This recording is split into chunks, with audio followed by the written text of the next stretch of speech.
¿Ustedes saben que los primeros grupos mercenarios se remontan hasta las épocas del Antiguo Egipto? Eso y mucho más lo veremos hoy en La vuelta al mundo.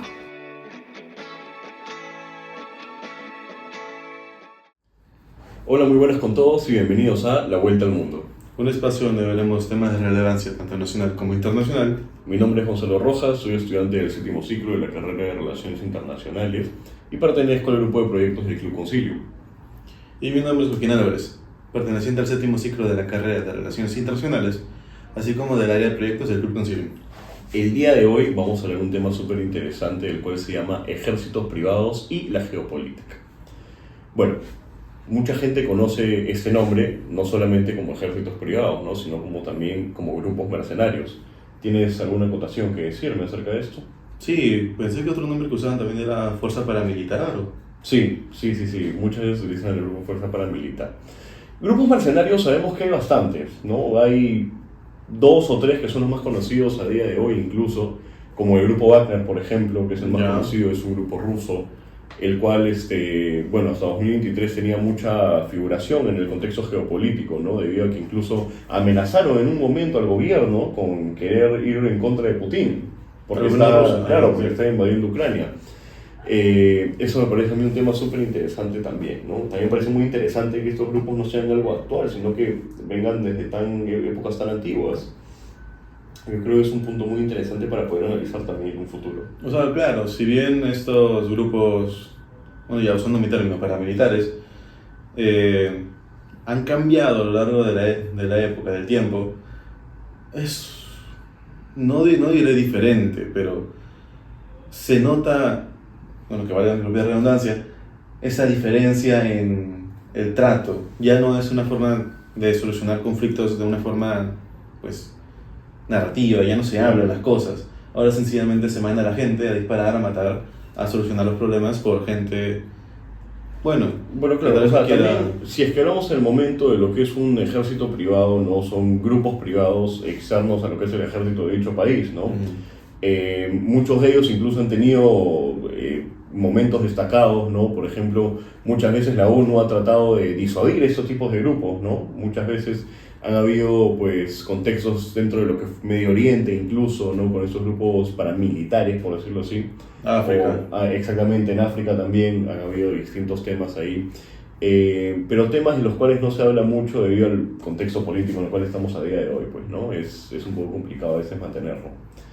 Bueno, un tema muy interesante es todo lo que sucede con estos grupos paramilitares a día de hoy, ya que no solamente se tratan de ejércitos privados netamente, sino que hay distintos tipos de mercenarios privados o como personas naturales. Yo veo cada rato ejemplos en Ucrania, ¿no? De que hay mercenarios americanos peleando hacia el lado ucraniano, que es muy común, fue muy común por ahí el año 2022, cuando recién empezaba toda esta guerra Rusia-Ucrania, ¿no? La invasión Rusia-Ucrania, y es algo que me impactó un poco debido a que estas personas mercenarias que pelean para dichos ejércitos, sea para uno o para el otro, no tienen ese valor, entre comillas, que le dan a los soldados de dicho ejército del país.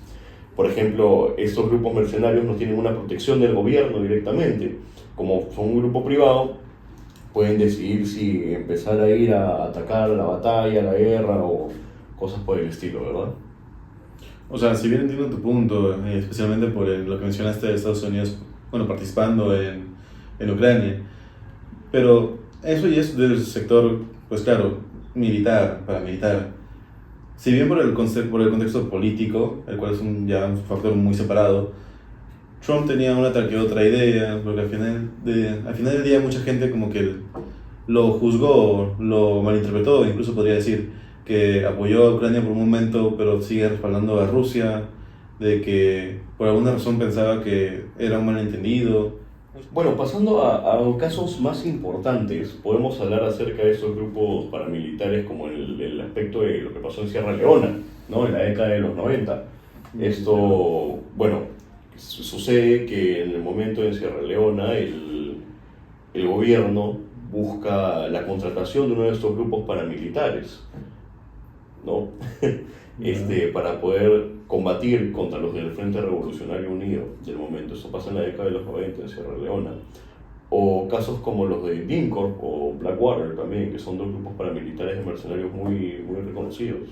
Justo ahora que mencionas a Blackwater, justo uno de los temas que también estaba pensando mencionar es lo que pasó en África, pues claro, de que Blackwater fue contratado para entrenar a su, no diré milicias, pero sí, a su fuerza militar, pero esto resultó catastrófico. Claro, muchas veces, como habíamos mencionado anteriormente, los gobiernos buscan este tipo de grupos mercenarios debido a que básicamente es una contratación monetaria, simplemente, ¿no? Los casos que habían sucedido, por ejemplo, en Sierra Leona, ya lo mencioné, en el Medio Oriente, en Yemen, por ejemplo, ¿no? Son temas los cuales han podido tener un contexto muy amplio de lo que es la geopolítica y los grupos estos paramilitares de mercenarios, ¿no?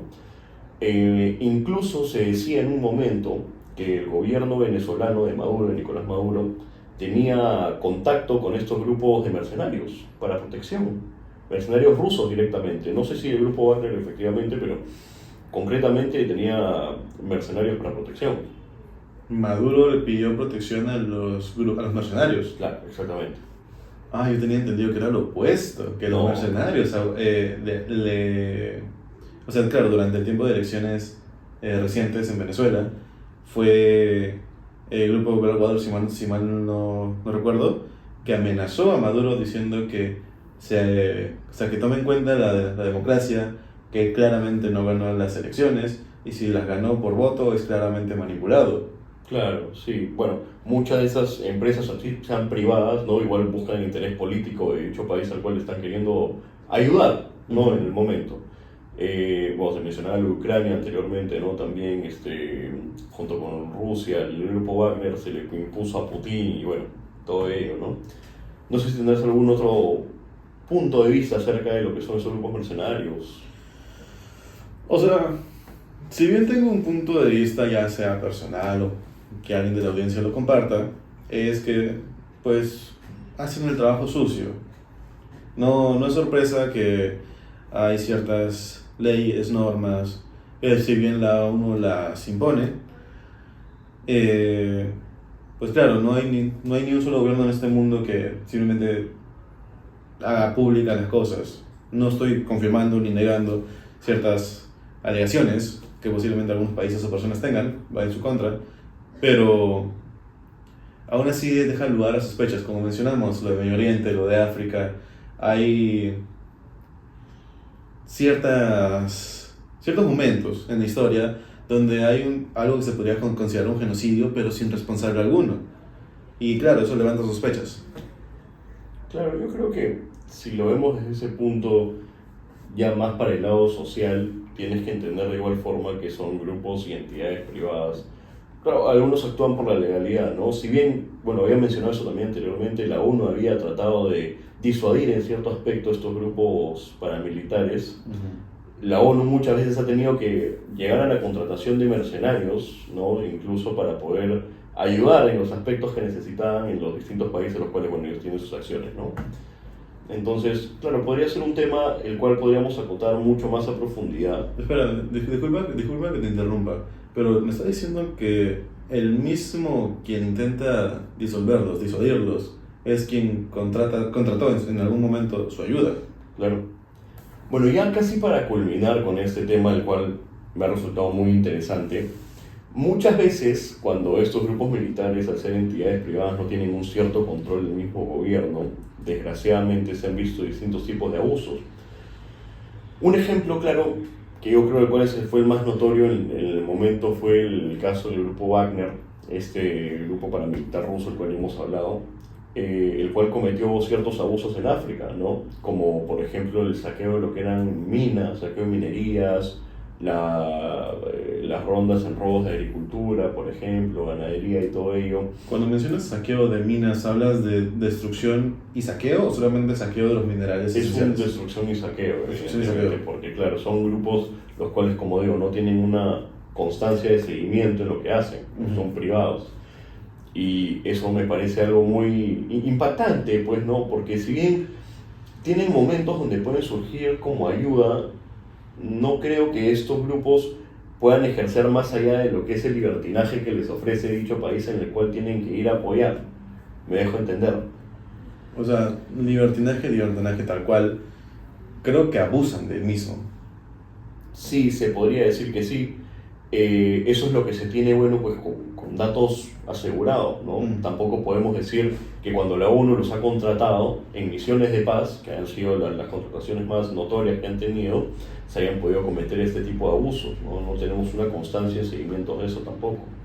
Pero siempre es algo muy probable, ¿no? Por eso es que muchas veces en distintas guerras el gobierno no quiere hacer la contratación de grupos mercenarios debido a que no tienen un control exacto sobre ellos, no van a poder decidir acerca de lo que tienen que hacer ellos en este conflicto.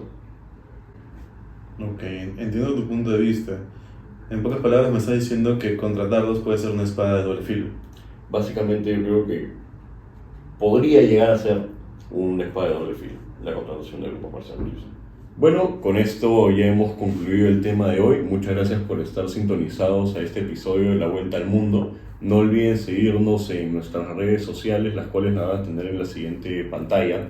Y de nuevo, nuevamente, muchas gracias por habernos escuchado en este lindo espacio, La Vuelta al Mundo. Y esto fue un podcast hecho por y para futuros internacionalistas.